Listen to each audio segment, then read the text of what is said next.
With U.S. sanctions against Venezuela already in place, President Trump now says he may be willing to take things further. We have many options for Venezuela.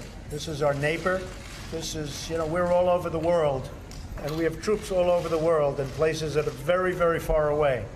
Venezuela is not very far away, and the people are suffering, and they're dying. We have many options for Venezuela, including a possible military option if necessary.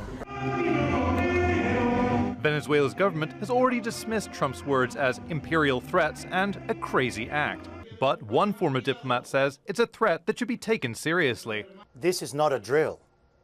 It is a warning bell for Maduro's regime to capitulate and free Venezuela.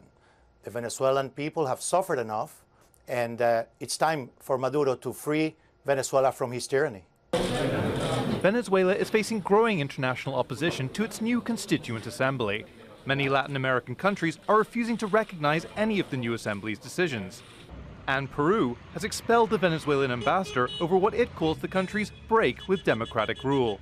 The Constituent Assembly was elected late last month, but opposition groups boycotted the vote. They see it as an illegitimate power grab by President Nicolas Maduro.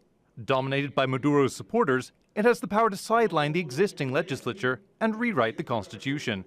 The opposition is vowing to continue to put pressure on the government and is promising more protests. But Maduro is pushing back. More than 120 people have died in months of street violence, and the newly appointed Attorney General is promising more prosecutions. That includes his predecessor, a major critic of the government. The Supreme Court is investigating Luisa Ortega Diaz for a number of crimes ranging from the totally improper use of a private plane to crimes that violated basic laws. Trump's threat of military force was followed by more pressure from the White House. It says an offer of talks from Maduro will only be accepted if he restores democracy. But Maduro may well disagree with the White House's definition of democracy. Vincent Monaghan, Al Jazeera.